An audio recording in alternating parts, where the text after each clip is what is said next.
બંનેનો છેદ 264 છે ઉડી જશે 48 ને 77 125 અને 264 માંથી 14 જાય તો 250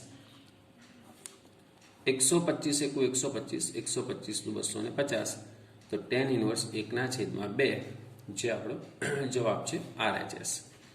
હવે આગળ જ્યારે પણ આવો દાખલો આવશે તો આપણે આ 264 ના લખીએ અને સીધું જ આપણે ઉડાઈ દઈએ એને તો પણ ચાલશે. આ ના દર્શાવીએ તો ચાલે, એટલે કે 48 + 77 છેદમાં 264 - 14 એવું ડાયરેક્ટ હવે આપણે લખીશું.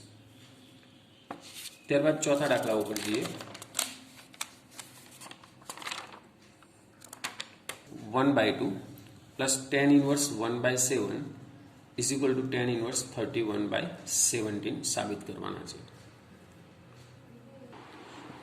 2 tan inverse 1/2 plus tan inverse 1/7 બરાબર tan inverse 31/17. LHS લીધો એનો ભાગ. હવે 2 tan inverse 1/2 જે છે તો આપણે પહેલા વિડીયોમાં સૂત્ર છે 2 tan inverse x, તો એનું સૂત્ર એવું છે tan inverse 2x upon 1 - x square. તો x ની જગ્યાએ 1/2 છે આપણી પાસે, તો tan inverse 2 into 1/2 upon 1 minus 1/2 નો વર્ગ. tan inverse 1/7 એવા ને એવા. અહીંથી બે ઉડી જશે, ઉપર અંશમાં એક જ વધશે. અહીં 1 minus 1/2 નો વર્ગ 1/4. tan inverse 1/7 એવા ને એવા. એક એવો ને એવો, એકમાંથી 1/4 બાદ કરવાનો, ક્રોસ ગુણાકાર 4 એકુ 4 ઓછા 1 એટલે 3/4. છેદનો છેદ અંશમાં જાય તો tan ઇન્વર્સ 4/3. આ પદ એવું ને એવું જ રહે. હવે tan inverse x plus y જે આપણે આગળ દાખલો ગણેલો છે આ સૂત્ર પ્રમાણે એ જ રીતે આ દાખલો અહીં ગણવાનો. tan inverse x plus y 1 minus x ગુણ્યા y. 7 ચોક 28 વત્તા 3 એકુ 3 છેદમાં 7 તારી 21 આવે, પણ આગલા દાખલામાં સમજાવ્યું એ પ્રમાણે હવે 21 લખીશું નહીં. 7 તારી 21 એકુ 21 ઓછા 4 એકુ 4. આના છેદમાં પણ 21 આવે, પણ એ 21 નાના છેદનો 21 બંને ઉડી જાય એટલે લખવાના નથી. tan ઇન્વર્સ 28 વત્તા 3 31, 21 ઓછા 4 17 જે આપણો રાઈટ હેન્ડ સાઈડ વાળો ભાગ છે. તો એ RHS આપણો જવાબ મળી ગયો. પાંચમા દાખલામાં એવું કહે છે કે આપેલા વિધેયોને સાદા સ્વરૂપમાં ફેરવો. તો tan ઇન્વર્સ વર્ગમૂળમાં 1 + x² - 1 upon x. ધારો કે x બરાબર tan થીટા, હું x ની કિંમત tan થીટા ધારું છું, તો થીટા બરાબર tan ઇન્વર્સ x. x ની જગ્યાએ આપણે tan થીટા મૂકીએ તો 1 + tan² -1 upon x ની જગ્યાએ tan theta. tan inverse 1 + tan², 10મા ધોરણની અંદરથી આવે છે સૂત્ર. 1 + tan² એટલે સેકનો વર્ગ -1 upon tan થીટા. એનું વર્ગમૂળ છે sec theta -1 upon tan theta. sec theta એટલે 1 upon cos -1 અને tan થીટા એટલે sin ભાગ્યા cos. આના છેદમાં કશું નહીં તો 1 એકુ 1 ઓછા cos એકુ cos. છેદમાં cos આવે પણ લખવાનું નથી કારણ કે એનો છેદ પણ cos છે એટલે બંને cos ઉડી ગયા. છેદમાં sin થીટા એવા ને એવા. 1 - cos થીટા એટલે 2 sin² θ/2 sin theta 2 sin θ/2 cos θ/2. આ 11મા ધોરણનું સૂત્ર છે બંને.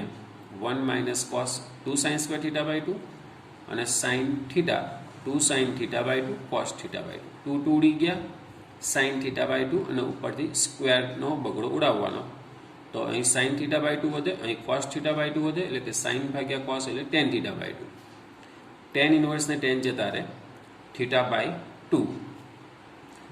એટલે કે 1/2 અને થીટા જે આપણે અહીં આગળ લખેલું છે કે tan ઇન્વર્સ x વર્ગમૂળમાં x² - 1. ધારો કે x બરાબર sec થીટા, તો થીટા બરાબર sec ઇન્વર્સ x. x ની જગ્યાએ sec થીટા મૂકીએ એટલે x² છે તો sec નો વર્ગ થાય. sec નો વર્ગ ઓછા 1 એટલે tan² થીટા. આ પણ 10મા ધોરણના સૂત્રમાં આવતું હતું. tan² નું વર્ગમૂળ tan થીટા, 1 upon tan એટલે cot થીટા. પણ બહાર ટેન ઇન્વર્સ છે એટલે અંદરનું પદ ટેનના સ્વરૂપમાં હોવું જોઈએ. તો આ કોટને આપણે ટેનના સ્વરૂપમાં ફેરવી નાખીએ તો શું થાય? Tan π/2 minus theta. આ 11મા ધોરણમાં અને 10મા ધોરણની વાત કરીએ તો ટેન 90 ઓછા થીટા શબ્દ આપણે વાપરતા હતા સૂત્ર. તો π/2 માઇનસ થીટા એટલે કોટ થીટા જ કહેવાય. હવે આ ટેનના સ્વરૂપમાં થઈ ગયું તો ટેન ઇન્વર્સને ટેન જતા રહે તો π/2 માઇનસ થીટા. π/2 એવા ને એવા અને થીટાની જગ્યાએ સેક ઇન્વર્સ એક્સ.